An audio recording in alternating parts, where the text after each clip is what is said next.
about 140 of us gathered the other day to celebrate the Seder at Temple Beth Shalom, our communal Seder, and it was a wonderful evening.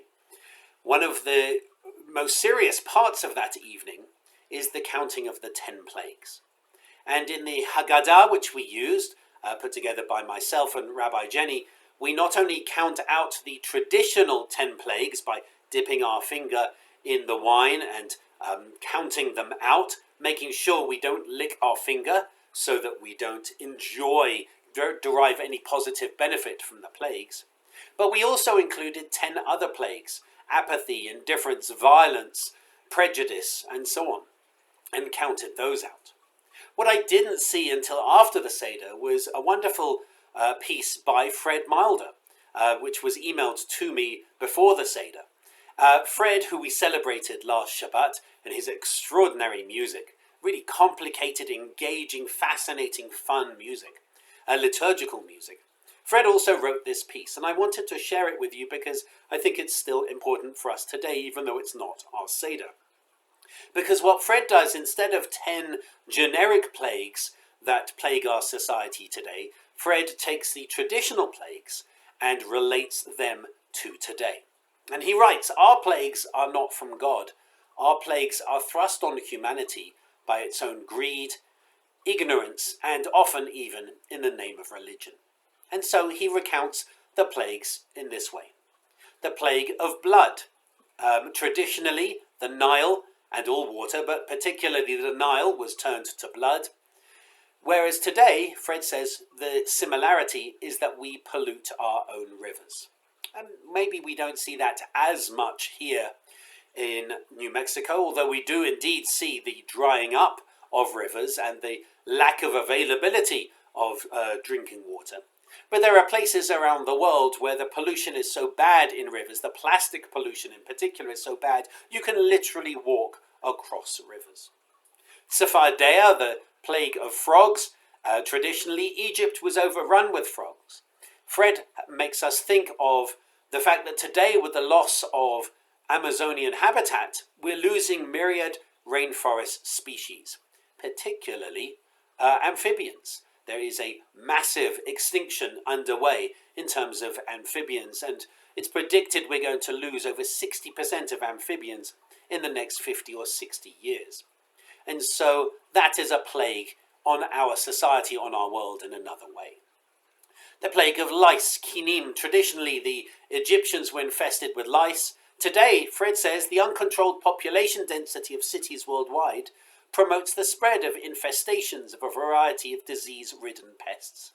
And certainly while moving the urbanization of society, moving towards more cities, and there are more people living in cities now than not, which is the first in human history, while that can bring greater access to employment and while that can bring greater access to medical health resources, it also leads to the creation of slums.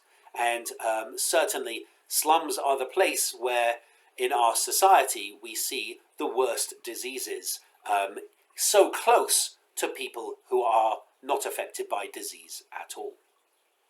Arov, the wild beasts. Traditionally, Fred writes, the Egyptian capital was overrun with wild beasts. Whereas today, Fred writes, wild animals make up only 5% of the large mammals of the world, and many are endangered. Cattle for food are 60%. Humans are 35%. And so we have shifted the balance of beasts in the world. Cows may not be considered to be wild beasts per se, but nonetheless, we've upset the balance of nature, specifically by overpopulating our world with cattle for food. Dever, this cattle disease, traditionally a devastating disease, struck the Egyptian cattle and destroyed the food supply. Today, Fred says, factory farming of cattle requires the use of antibiotics which contaminate our meat. And that really, I think, provides a different slant, a different focus on what it means to have something infect our cattle, to have it affect our cattle. And what does that mean, particularly for those who are omnivores? Shechin, the plague of boils. Traditionally, the Egyptians became covered with boils. And Fred mentions how we suffer rashes and allergies from volatile chemicals in our homes. And we're discovering more and more these forever chemicals that seem to be found in so many plastics in particular, so many products that we buy assuming that they're safe, that end up polluting our homes and causing actual illness.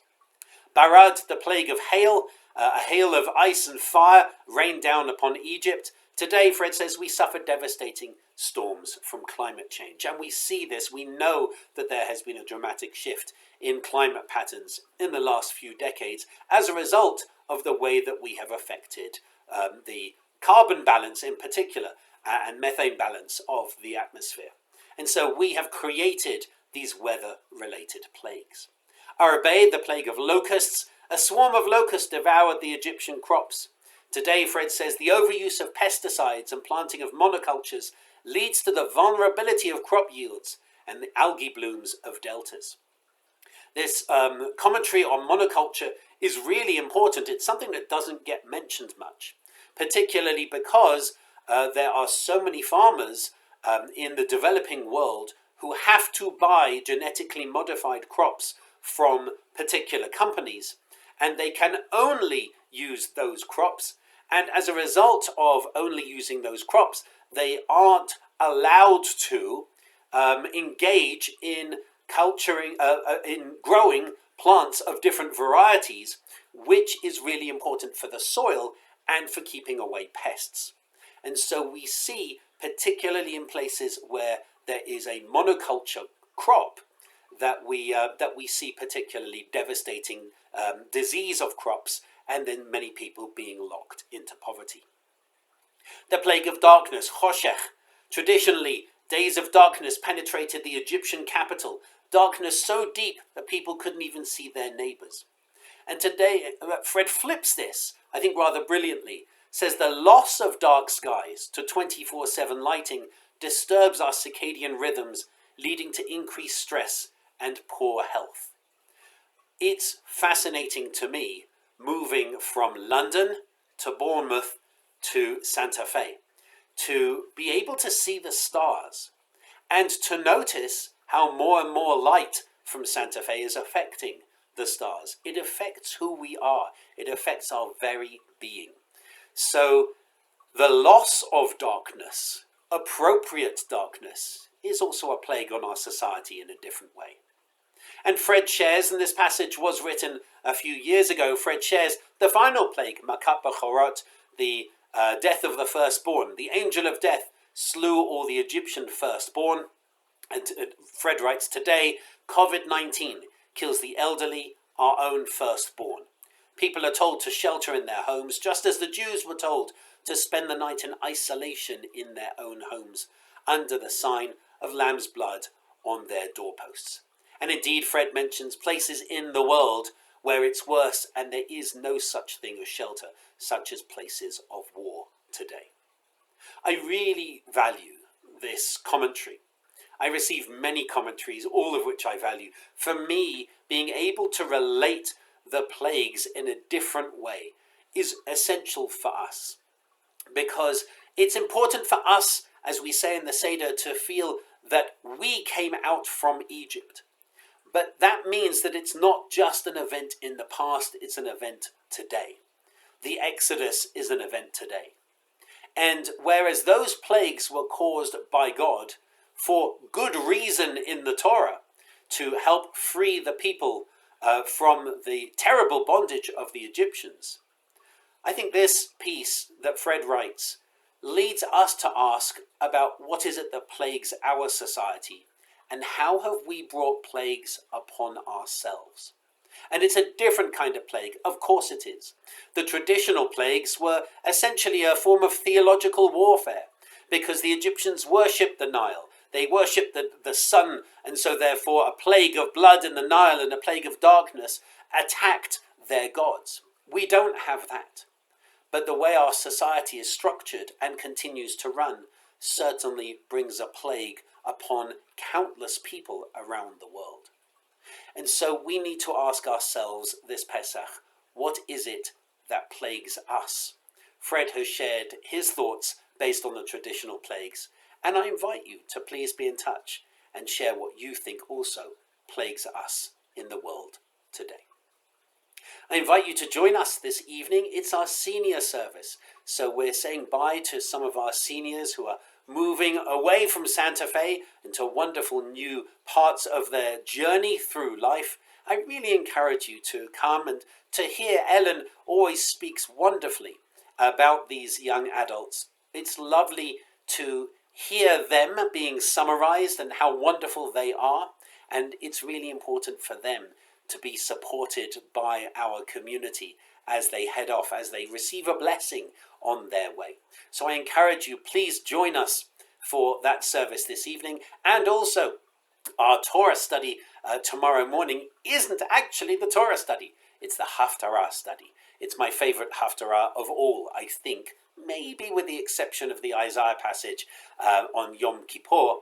The Haftarah of Chol HaMoed Pesach, in the middle of Pesach, is the Haftarah about the Valley of Dry Bones. It's a prophecy of hope, and we'll be exploring what it means, what this vision of the dry bones gaining life.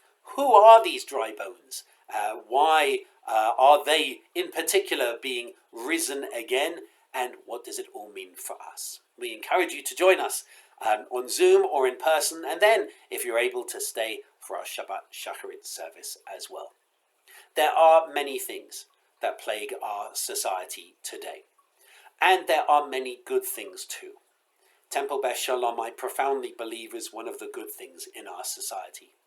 And using Pesach to explore what today's plagues are means that we next are going to act to try to get rid of those plagues, to try to help liberate not just ourselves from the bondage of Egypt, but to liberate all who are suffering today. I wish you Shabbat Shalom.